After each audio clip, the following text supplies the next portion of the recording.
नमस्कार प्यारे बच्चों एवं आदरणीय अभिभावकों, आप सभी से कुछ बहुत ही इम्पोर्टेंट बातें करना चाहता हूं। जैसा कि आप सभी जानते हैं कि कल माननीय शिक्षा मंत्री जी की प्रेस कॉन्फ्रेंस के बाद में बहुत ही ज़्यादा असमंजस फैल गया है कि अब आगे क्या होने वाला है, क्या हो सकता है। बच्चे सिलेक्टेड, नॉन सिलेक्टेड, आप सभी के लिए बहुत ही इंपॉर्टेंट मैसेज है। तो मेरी रिक्वेस्ट है कि प्लीज़ वीडियो को ध्यान से देखिएगा एंड इसी के साथ में काउंसलिंग कब से शुरू हो सकती है इसके बारे में भी आपको मैं बताऊंगा, तो प्लीज़ दोनों चीज़ों को ध्यान से देखिएगा।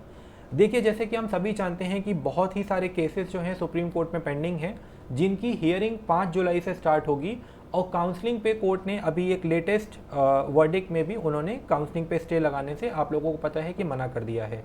तो इससे सबसे पहले तो आप लोगों को ये बोलना चाहूँगा कि इन चीज़ों को लेके आप लोगों को चिंता करने की ज़रूरत नहीं है, क्योंकि काउंसलिंग जब भी स्टार्ट होगी आप लोगों को पहले से पता चलेगा। मैं आपको दिखाऊंगा कि किस तरीके से आपको काउंसलिंग के बारे में पता चलेगा। तो पहले जिस मुद्दे पे मैं चर्चा करना चाहता हूँ वो है रीनीट का एग्ज़ाम और अब आपको आगे क्या करना चाहिए।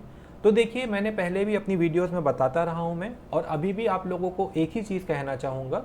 दोनों तरीके के बच्चे जो सिलेक्टेड हैं अभी और जो अभी अनसिलेक्शन के जोन में हैं, आप सभी को मेरा यही मैसेज है कि जब तक माननीय उच्च न्यायालय यानी कि सुप्रीम कोर्ट का वर्डिक्ट नहीं आ जाता है, मेरा पर्सनली ये ओपिनियन है, मेरा ये मानना है कि आप सभी को अपनी पढ़ाई कंटिन्यू रखनी चाहिए। मीडिया के लेवल पे, गवर्नमेंट के लेवल पे, अपोजिशन गवर्नमेंट के लेवल पे बहुत सारी चीज़ें डेली बेसिस पे होती रहेंगी। न्यूज़ चैनल्स पे जिस तरीके से और यूट्यूब पे जिस तरीके से चीज़ों को दिखाया जा रहा है, आप सभी जानते हैं कि जो न्यूज़ चैनल्स होते हैं, न्यूज़ एंकर्स होते हैं, उनका जो बात करने का तरीका होता है उससे ही एक एंग्जाइटी क्रिएट करने वाला तरीका होता है। मेरा सिंपल सा मानना है कि अगर 1% भी प्रोबेबिलिटी है कि रीनीट का एग्ज़ाम कंडक्ट कराया जा सकता है, ये एग्ज़ाम कैंसिल हो सकता है, जैसे कि बहुत सारे एविडेंसेस इन्वेस्टिगेशन में जनरेट हो रहे हैं। पटना पुलिस, गोधरा कांड और भी बहुत सारी चीज़ें, बच्चों का खुद आके कन्फेस कर लेना कि उन्हें पेपर मिला था। डेफिनेटली रीनीट के जो चांसेस हैं वो बढ़ते हुए दिखाई दे रहे हैं, ऐसा मेरा ओपिनियन है। पर जिन लोगों को लग रहा है कि मंत्री जी के बयान से रीनीट रुक जाएगा, इसमें गवर्नमेंट का इंटरफेरेंस है, तो मैं आप सभी लोगों को बस मेरा सिंपल भाषा में एक ही संदेश है कि अगर 1% भी प्रोबेबिलिटी है कि एग्ज़ाम दोबारा हो सकता है, तो सिलेक्टेड बच्चों, आपके ऊपर जिम्मेदारी है, आपको उसको प्रिजर्व करना है। मैंने सेम वर्ड्स, जो हमारे जॉइंट बच्चे हैं, जिन बच्चों का मेरे से कॉल पे बात हुई, मैंने सेम वर्ड्स को एकदम यूज़ किया कि आपके ऊपर रिस्पॉन्सिबिलिटी है, आपके लिए जो फाइट है वो आपको मिले हुए सक्सेस को प्रिजर्व करने की है। तो इसको आप एक री एग्ज़ाम की तरीके से ना देखें, एक इंश्योरेंस की तरीके से देखें कि बाय चांस अगर एग्ज़ाम कंडक्ट कराते हैं तो आपको उसमें दोबारा परफॉर्म करने का मौका मिल रहा है, इम्प्रूवमेंट का मौका मिल रहा है। एंड जो बच्चे अभी सिलेक्टेड नहीं हैं, आपके लिए एक फ्रेश अपॉर्चुनिटी है। अगर आप लोग पूरे तरीके से यूट्यूब में, न्यूज़ चैनल्स में फंसे रहेंगे, पढ़ाई नहीं स्टार्ट करेंगे, क्योंकि ऐसा भी हो सकता है कि एनटीए को आभास हो गया हो कि उनसे गलत हुआ है और उन्हें एग्ज़ाम दोबारा कंडक्ट कराना पड़ सकता है, तो उन्होंने इसकी तैयारी पहले से ही शुरू कर दी हो और आपको टाइम कम मिले। तो ये जो रेस आगे होने वाली है, इसमें जीतने की संभावना बस उसी की है जो कि जल्दी स्टार्ट करेगा। कोई भी चीज़ ऐसी नहीं है जो कि आपको पता नहीं चलेंगी, आपको सारी चीज़ें पता चलेंगी। आपके पेरेंट्स हैं, आपके फ्रेंड्स हैं, आपके टीचर्स हैं, बहुत सारे फ़ोन आप दिन में 15 मिनट तो चलाएंगे ही चलाएंगे। कितना भी पढ़ने वाला बच्चा हो, 15 मिनट दिन में फ़ोन चलाते ही चलाता है। अपडेट्स ले लीजिए, पर अगर कॉन्स्टेंटली उन्हीं चीज़ों में इन्वॉल्व रहेंगे और बार बार एक ऐसे सवाल को आप पूछते रहेंगे कि रीनीट होगा या नहीं होगा, तो उससे अंततः आप किसी नतीजे पर नहीं पहुंचने वाले हैं। कुछ ऐसे सवाल जिनके जवाब के लिए हमें बस इंतज़ार करना पड़ सकता है। प्लीज़ उन सवालों को पूछना बंद करें एंड आपके जो हाथ में है, अभी आपके हाथ में बस पढ़ाई करना है कि इन केस रीनीट नहीं हुआ तो कोई बात नहीं, इन केस हो गया तो क्या करें। अगर 0.5% प्रोबेबिलिटी भी है, अपने आप से पूछिए। आप दूसरों से पूछते हैं, मुझसे पूछते हैं, किसी से भी पूछते हैं, कहीं पे देखते हैं जाके, एक बार प्लीज़ अपने आप से बस आप पूछने की कोशिश करिए कि अगर रीनीट का एग्ज़ाम कंडक्ट होता है तो आप क्या करेंगे, किस तरीके से करेंगे। तो मेरा सिंपल सा मानना है, आपको होप है नहीं है ये आपको डिसाइड करना है। आप जिस भी ट्रैक को पकड़ रहे हैं, आपका जिसमें भी ज़्यादा फेथ है, जिसमें भी ज़्यादा बिलीफ है, आपको जो भी लग रहा हो मुझे नहीं पता, बट मेरा एडवाइस या मेरा ओपिनियन यही रहेगा कि बीता हुआ समय जो है वो कभी वापस नहीं आ पाएगा। आपको मौका मिल रहा है कि आप अभी से अपनी पढ़ाई स्टार्ट कर दें, क्योंकि अगर माननीय उच्च न्यायालय ये पाता है कि पेपर लीक को ट्रेस नहीं किया जा सकता है और री एग्ज़ाम की घोषणा दोबारा होती है, तो आपको हो सकता है कि समय कम मिले। आपके पास में अभी पर्याप्त समय है। काउंसलिंग का नोटिफिकेशन नहीं आया है, काउंसलिंग के बारे में मैं आपको बताना चाहूँगा। चलिए वापस आते हैं। देखिए, काउंसलिंग को लेकर मैं ये बताना चाहूँगा, बहुत सारे लोग, क्योंकि माननीय उच्च न्यायालय ने ऐसी घोषणा की थी कि 6 जुलाई से काउंसलिंग स्टार्ट हो जाएगी, तो बहुत सारे लोग काउंसलिंग को लेके उनके मन में डर बना हुआ है कि काउंसलिंग कब से शुरू होगी। तो थोड़ा सा लॉजिकली इस चीज़ को समझने की कोशिश करिएगा। मैं आपको डिटेल में बताऊंगा कि काउंसलिंग की प्रोसेस कैसे होती है, कितने समय चलती है और कैसे हमें पता चलता है कि काउंसलिंग की प्रोसेस अब स्टार्ट होने वाली है। देखिए, अभी 23 जुलाई को उन बच्चों का एग्ज़ाम है, 23 जून को उन बच्चों का एग्ज़ाम है जिन्हें रीनीट करने के लिए एनटीए ने दोबारा बोला है। 30 जून को उनका रिजल्ट आएगा। तो सिंपल सी बात है कि 30 जून से पहले तो कुछ भी नहीं ही होने वाला है। 30 जून से पहले काउंसलिंग नहीं शुरू होने वाली, यानी कि 10 दिन हमारे पास में ये बचे। अब 30 से 6 जुलाई जो कि कोर्ट ने डेट दी है, 6 दिन का समय वो बचता है। तो उस समय पे 6 तारीख को क्या हो सकता है, 6 तारीख को काउंसलिंग का रजिस्ट्रेशन ज़्यादा स्टार्ट हो सकता है कि वो 6 से डिले होकर 10 तारीख को भी हो, क्योंकि काउंसलिंग आपके सामने इस तरीके से मैं आपको बताना चाहूँगा कि सबसे पहले ऑल इंडिया कोटा की काउंसलिंग से ही काउंसलिंग स्टार्ट होती है। बाकी स्टेट्स अपने रजिस्ट्रेशन करवा सकते हैं, प्रोविजनल अलॉटमेंट कर सकते हैं, बट एडमिशन कोई भी स्टेट नहीं करवा सकता है। काउंसलिंग का एक सेट पैटर्न है। सबसे पहले इस प्रकार से एनएमसी के द्वारा एक शेड्यूल जारी किया जाता है, जहाँ पे एनएमसी, एमसीसी और स्टेट बॉडीज़ को गाइडलाइन देता है कि वो किस समय से किस समय के बीच में अपनी काउंसलिंग कंडक्ट करवाएंगे। ऑल इंडिया कोटा का जो एक राउंड है वो 15 दिनों तक लास्ट करता है। आप ऑफिशियल शेड्यूल में देख सकते हैं, पिछले साल का शेड्यूल आपको एमसीसी की वेबसाइट पे मिल जाएगा, आप यहाँ पे सोर्स देख सकते हैं।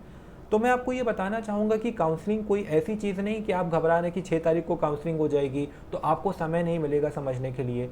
अगर कुछ भी ऐसा होगा तो we are there to support you, हम आपको सपोर्ट करेंगे। पेरेंट्स, इस समय रिस्पॉन्सिबिलिटी लेने के लिए आपके लिए वक्त है। मैं आपसे निवेदन करता हूँ कि कृपया काउंसलिंग को अच्छे तरीके से समझें।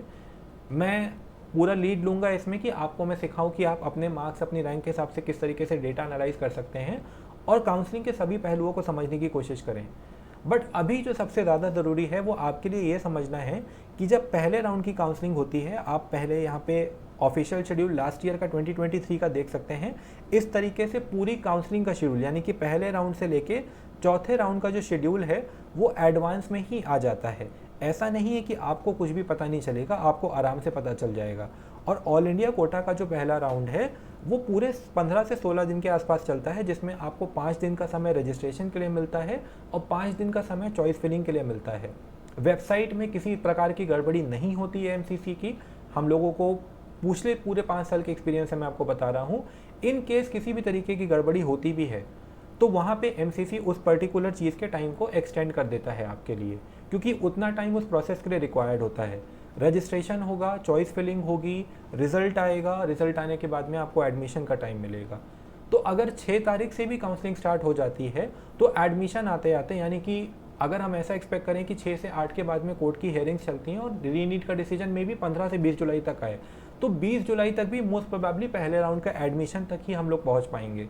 तो इस प्रकार का कोई डर नहीं। आप लोगों को बेकार के सवालों का जवाब बस मैं चाहता हूं कि आप लोग ना खोजें कि अगर काउंसलिंग स्टार्ट हो गई, एडमिशन हो गया तो क्या होगा, तो क्या कोर्ट का फैसला बदलेगा।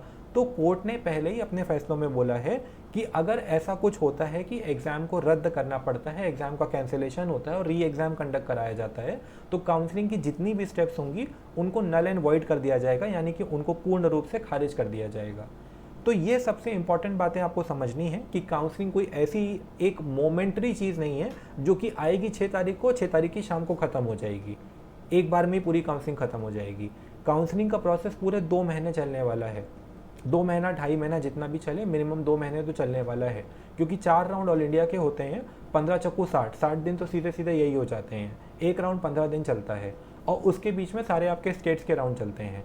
तो 3 महीने का समय जो है वो काउंसलिंग कराने के लिए, 2.5 से 3 महीने का समय जो है वो लगेगा ही लगेगा। तो बस यही आप लोगों को मैं समझाना चाहता था कि एक्सपेक्टेड डेट्स काउंसलिंग की जब भी आएंगी, हमें कैसे पता चलता है। एमसीसी की जो ऑफिशियल वेबसाइट है, अगर आपको ऐसा लगता है कि आपसे मिस हो जाएगा, आप दिन में 2 बार जाइए, एमसीसी की वेबसाइट को गूगल पे सर्च करिए।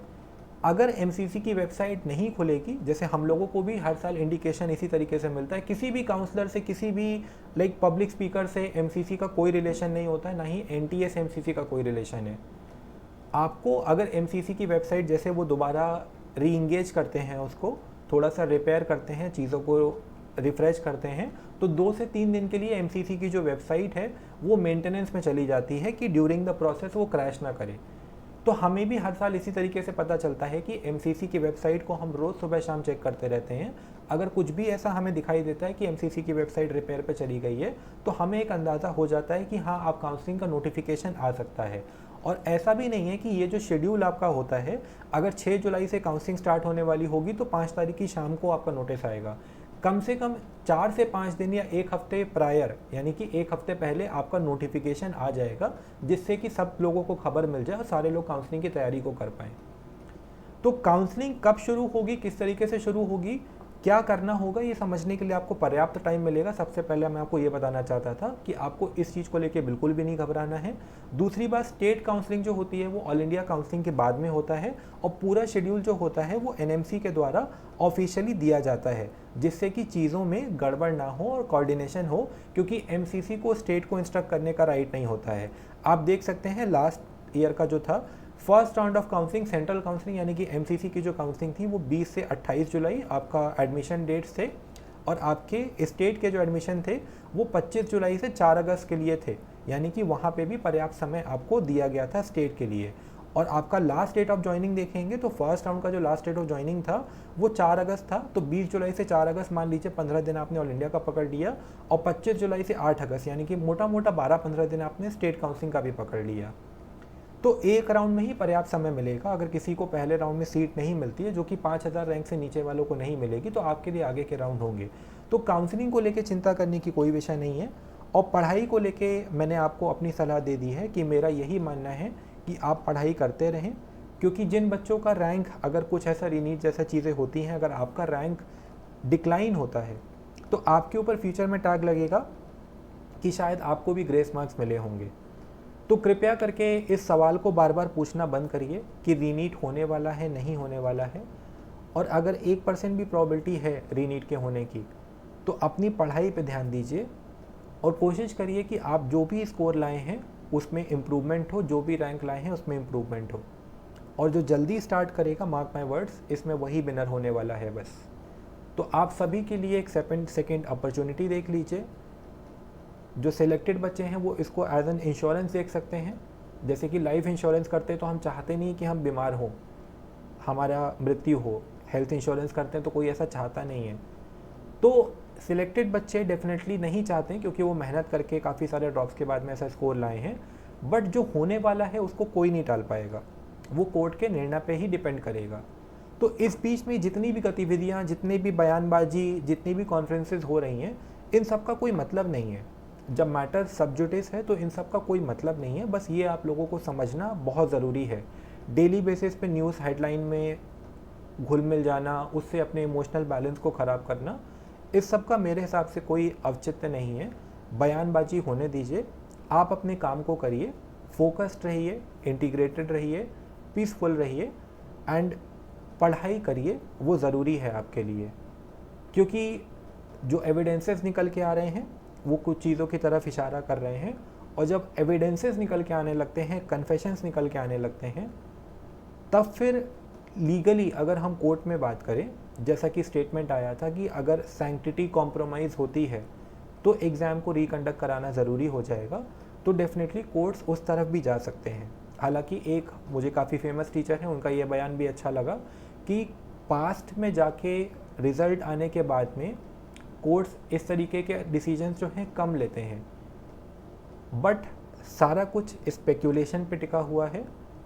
तो हमेशा दो ही चीज़ें हैं, दूसरे इवेंट के होने की भी प्रोबेबिलिटी रहेगी। आप सब लोगों ने 10th में आई गेस प्रोबेबिलिटी ज़रूर पढ़ी होगी। सेकंड आउटकम की भी प्रोबेबिलिटी जो है वो कुछ ना कुछ रहेगी। तो यही मेरा मैसेज था आप सभी लोगों को। बाकी आगे लाइव सेशन में वार्ता करते हैं आप लोगों से। उम्मीद है कि आप लोगों को मेरी बात समझ में आई होगी और आप लोग सिंसियरिटी के साथ में अपने आगे के कामकाजों के लिए लीड करेंगे, चाहे वो पढ़ाई हो चाहे वो काउंसलिंग हो। Thank you so much for watching the video. मेरा नाम है शोभित वर्मा। चैनल को फॉलो करते रहिएगा। काउंसलिंग की सारी अपडेट्स एंड काउंसलिंग से जुड़ी बहुत सारी इन्फॉर्मेशन आपको इस चैनल पर मिलती रहेगी। Thank you so much.